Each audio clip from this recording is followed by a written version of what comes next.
د عمران خان نن په لاهور عدالت کې پیشي عمران ریاض کیس حوالې سره نن څه فیصله راغله چې کوم 7 رکني بینچ ملګرو نو هغه بینچ یو ځل بیا مات شو. راځو ملګرو د نن ورځې چې کوم اهم ترین اپډیټ دي نو هغه در سره شریک کوم.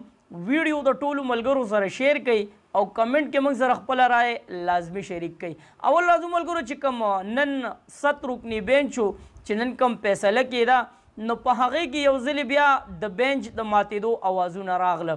7 رکني بینچ ملګرو چې کوم جسټس منصور علي صاحب و نو هغه د بینچ نه ختم کړی شو او هغه ته فارغه کړی شو. څنګه چې ملګرو تاسو ته معلومات دي چې د 9 رکني بینچ هغه بینچ مات شو، 2 کسان ته لاړل، په هغې کې 7 رکني بینچ پاتې شو. منصور علي شاه چې کوم دی جسټس صاحب نو هغه ټیم سره دا خبره کړې وه چېرې په دې بینچ کې زما په کېناستو باندې چاته څه اعتراض خو نشته.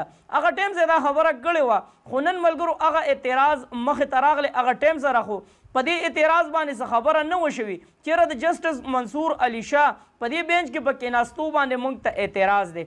خو نن ملګرو موجوده حکومت دا وویله چې جسټس منصور علي شاه دی د دې بینچ نه ختم کړی شي ځکه چې په دې کې د ده د رشتهدارۍ مسله ده. منصور علي شاه هغه ټیم سره هم ویلي چېرې په دې کې زما د رشتهدارۍ مسله راځي نو که په دې باندې چاته اعتراض وي نو چې زه د دې بینچ نه لاړ شم او ختم شم. په دې باندې اعتزاز الحسن او لطیف کوسه دا خبره وکړه چېرې دا کوم حالات نن تیر شو د آئین او د قانون مذاق وړاوهلی کېږي. خو افسوس مقام دا دی چې په دې باندې سره د عمل نه راځي. موجوده حکومت یاد کو چې د 9 مئی چې کوم حالات تیر شوي دي نو دا نن چې کوم ورځ ده او په عدالت کې څه وشو نو دا د 9 مئی نه زیات چې کوم د خفګان مقام دی نو په دې باندې موږ له پکار دی. د 9 مئی چې کومه ورځ وه نو د هغې نه نن ورځ چې کومه ده نو دا بدترین ورځ وه. خواجه آصف صاحب دا خبره کوي ملګرو چې مسلم لیگ نون چې کوم دی نو هغه د الیکشن په موډ کې راغلی. د اوسه پورې زما په خیال چې د الیکشن په موډ کې نه و.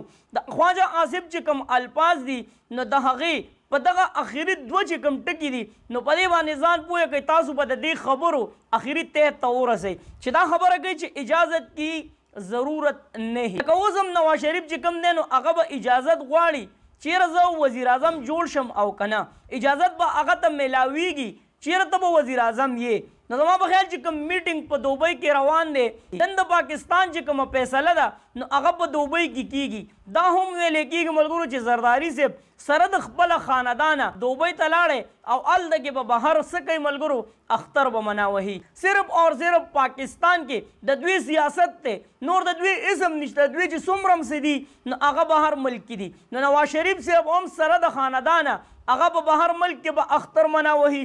زرداري صاحب هم سره د خاندانه بهر ملک ته لاړی د غټ اختر دا خوشحالۍ به په بهر ملک په دوبۍ کې د هغې خلکو سره منا وهي. مطلب دا ملګرو چې 4مه پیره به هم څوک د ملک وزیر اعظم وي میاں نواز شریف صاحب. که دلته ووټ بینک وګورئ نو 75 او 80% عمران خان سره خلک مینه لري خو د ملک را روان وزیر اعظم بغیر د الیکشن نه خواجه آصف صاحب وایي چېرې اوس موږ له د چا اجازت ضرورت نشته.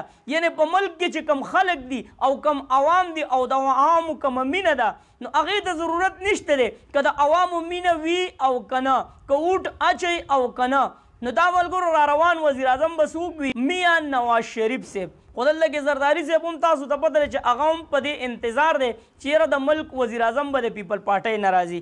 نو اوس میټینګ شروع دی په کوم ځای کې په دوبۍ کې. جهانګیر ترین صاحب د الله نه ډېر زیات شکر ویستی دی چېرې د نااهلۍ کوم سیسټم و نو هغه ختم شو. اوس به را روان دا هم په انتظار دی که نه ملګرو چې زه به د ملک وزیر اعظم جوړېږم. الله دې رحم وکړي د ملک وزیر اعظم خو به یو جوړېږي صدر به هم یو جوړېږي. خو اوس والله علم چې کوم کسان په انتظار دي نو چې په دې کې به وزیر اعظم څوک وي صدر به څوک وي دا خو به راتلونکي وخت فیصله کوي ځکه چې ایک پلین وہ ہوتا ہے جو اللہ جل شانہ بناتا ہے اور ایک پلین وہ ہوتا ہے جو دبئی میں اب ان سارے اکٹھے ہو کر میٹنگ کر رہے ہیں چېرې څه به کېږي د پاکستان وزیر اعظم به څوک راځي صدر به څوک راځي.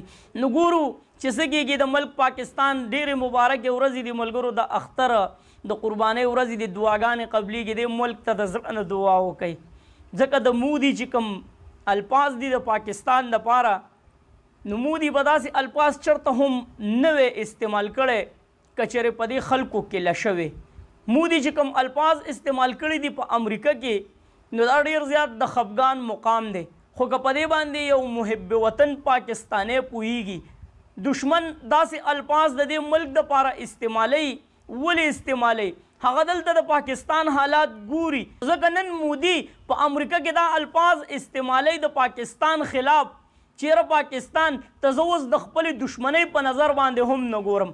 په پاکستان کې چې کوم حالات روان دي نو هغه حالات داسې دي چې دا به په خپله دوی په خپلو حالاتو کې مړه کیږي. او انډیا چې کومه ده هغه ډېره په ترقۍ باندې روانه ده. او چې کوم د پاکستان او د انډیا اختلافات دي یا پاک بھارت نو دا چې کوم الفاظ دي نو موږ په دې باندې ډېر وخت خراب کړی دی. پاک بھارت چې کوم الفاظ وو نو دا به هله استعمالېدل چې کله دا پاکستان په طاقت کې او په قوت کې اوس هم الحمدلله د ده خو به دغه الفاظ وي، خو پاکستان دی الله جل شانه هغې طرف ته نه بوځي چې دا کم الفاظ مودي استعمال کړي دي او داسې طرف ته لاړ شي. الله دې وکړي الله دې دا ملک پاکستان دا پاکه خاوره الله جل شانه دې دا دومره وځلی او دومره مخ په ترقۍ دی الله جل شانه بوزي چې مودي کم الفاظ استعمال کړي دي نو چې په دې خپلو الفاظو باندې هغه وروسته خپیمانوي او په دې باندې چې کوم موجوده حکومت دی پی ډي ایم حکومت دی نو هغوی له پکار دی دا مودي پاکستان نه دی یاد کړی، دا مودي هغه خلک یاد کړل کوم چې په دې ملک باندې حکمرانی کوي. هغه خلکو حالات یې وکتل چې په دوی کې هغه لشه پاتې نه شوه چې زه دا په سپکو الفاظو باندې یاد کړم او دوی دې ماله جواب راکړي. نو الله د پاکستان هغه طرف ته نه بوځي چې د مودي غوندې انسان هغه داسې الفاظ د پاکستان طرف ته راوړي. نو د زړه نه دعاګانې د ملک پاکستان پاکې خاورې ته وکړي.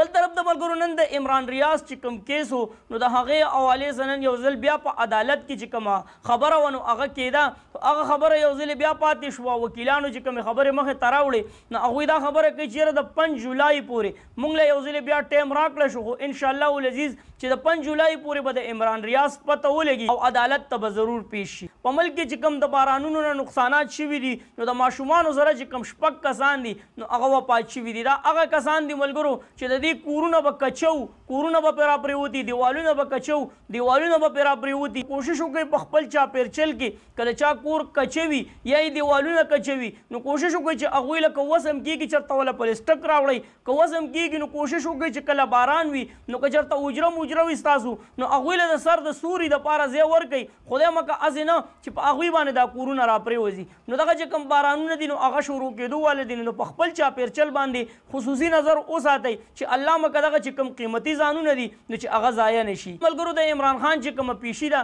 په لاهور های کورټ کې یو ځل بیا د عمران خان پیشي ده دې سیر کې تاسو ته دغه تصویر ښکاري چې عمران خان کله رخصتېدو نو دغه چې کوم کسان دي نو په دعا باندې عمران خان رخصت کو لاهور های کورټ ته.